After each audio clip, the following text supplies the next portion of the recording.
রুমে এসে মন খুলে ডান্স করতেছে, ছাম্মাক ছালো।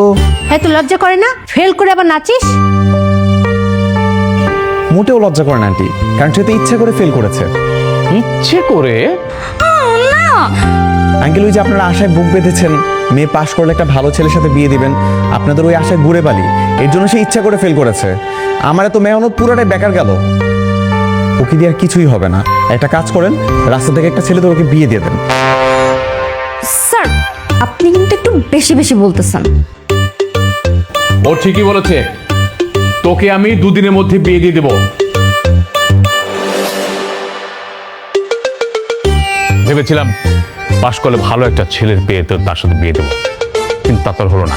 কোনো সমস্যা নেই, আমি খারাপ ছেলের সাথে তোকে বিয়ে দেবো।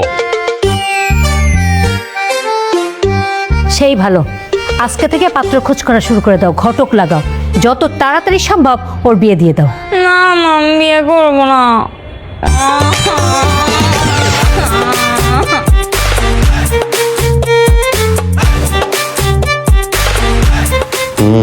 আরো করো ছাম্মাক ছালো। দোস্ত, আমি তো কট খেয়ে গেছি, এখন আমি কি করবো? আমি কি ফ্যানের সাথে ঝুলে যাবো? কি হয়েছে? আব্বু আম্মুর কাছে কট খেয়ে গেছি, এখন তারা জোর করে আমাকে বিয়ে দিয়ে দিতে চাচ্ছে। কালকে নাকি পাত্রপক্ষ আসবে। ভালো তো, একটা বিয়ের দাওয়াত খাইতে পারবো। ভালো না? থাপ্পড় খাবি? তুই কি আমার বান্ধবী না শত্রু? আমি জীবনেও বিয়ে করবো না। I hate marriage life.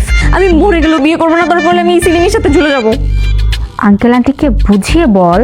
তা যাবে না, কোনো কথাই শুনবে না। কালকে যে চুরামি করে ধরাটা খাইছি, এখন তো আমার কথায় পাত্তাই দেবে না, আর আমাকে বাসা থেকে বেরোইতেও দিচ্ছে না। এখন আমি কি করব? তাইলে আর কি? তাহলে কি মানে? এই তুই আমার বান্ধবী না? তুই আমার বাঁচাবি না? আমার বাচ্চার জন্য বুদ্ধি দিবি না? আমি তো বাসা থেকে বেরোইতে পারছি না, এখন কি করবো বল?